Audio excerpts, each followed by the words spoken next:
तो आप मुझे ये बताइए कि हमें किस भगवान की पूजा करनी चाहिए और किसकी नहीं करनी चाहिए, तो आप कृपा करके बताएं। तो सुखदेव भगवान बोले, देखो राजन, यदि किसी को विद्या पाने की इच्छा हो तो वह व्यक्ति सरस्वती जी की वंदना उपासना करे। केवल विद्या चाहिए बस। और कहीं कहीं विद्या के लिए भगवान शिव की भी उपासना की जाती है।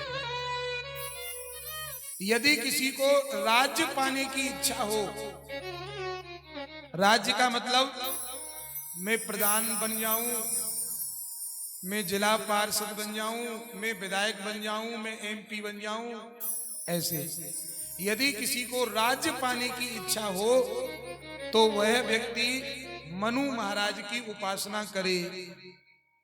यदि किसी को सौंदर्य पाने की इच्छा हो कि हम बहुत सुंदर हो जाएं, तो उनको सौंदर्य पाने के लिए जो देवताओं के गुरु हैं अश्विनी कुमार, उनकी उपासना करनी चाहिए आरोग्यता और सुंदरता के लिए। यदि किसी को लक्ष्मी की इच्छा हो, धन की इच्छा हो, तो उसे भगवान शिव और लक्ष्मी जी की उपासना करनी चाहिए। यदि किसी को ज्ञान की, बुद्धि की आवश्यकता हो तो गणेश जी की उपासना करनी चाहिए। अलग अलग देवताओं की बात बताई, बहुत बड़ी बात बताई,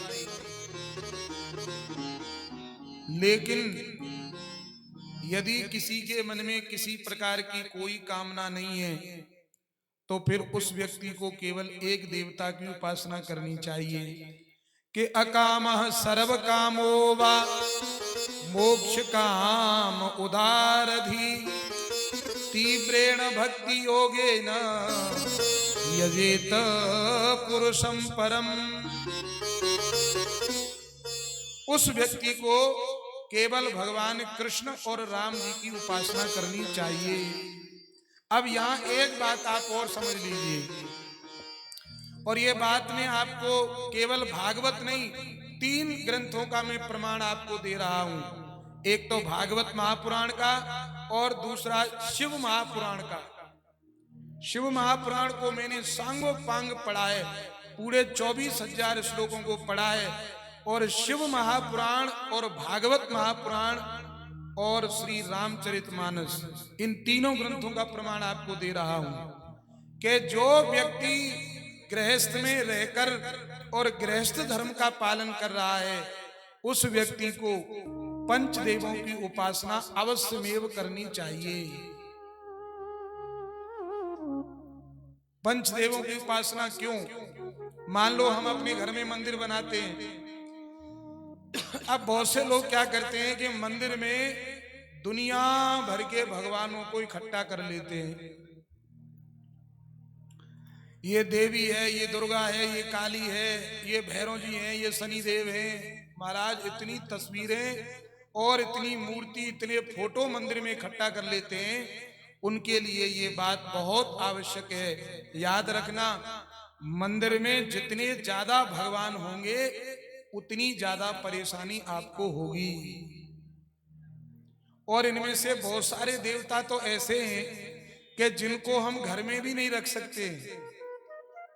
जैसे आपने भगवान शंकर की एक फोटो देखी होगी, वो नृत्य करते हुए, नटराज की स्थिति है भगवान की, नृत्यावसानी नटराज राजो। जब महाप्रलय में भगवान शंकर नृत्य करते हैं, वह नृत्य करते हुए भगवान शिव की मूर्ति अथवा प्रतिमा अपने घर में कभी नहीं रखनी चाहिए।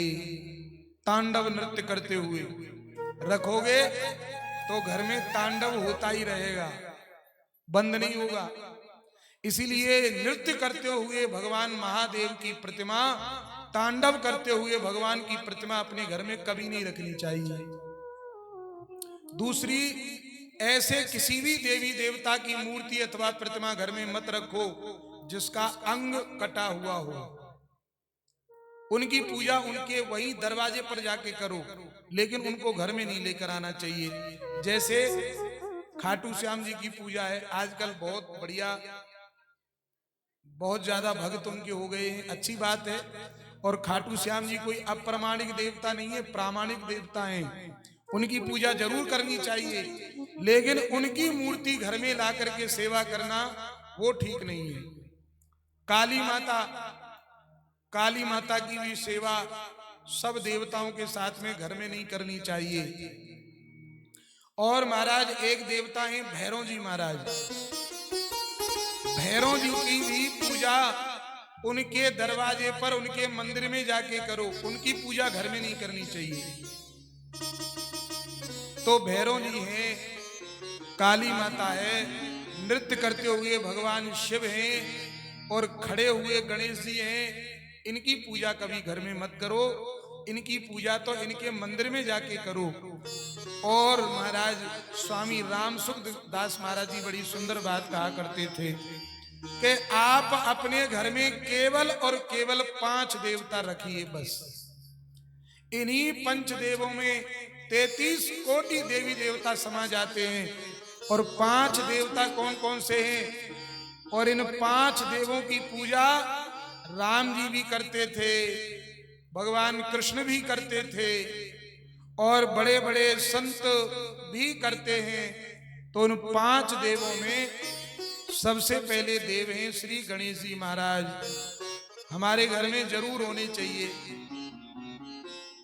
तो पहले देवता गणेश जी हैं, दूसरे देवता भगवान विष्णु।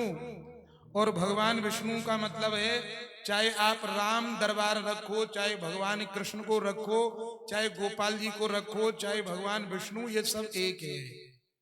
तो पहले देवता गणेश जी महाराज, दूसरे देवता भगवान विष्णु, और तीसरे देवता भगवान शिव,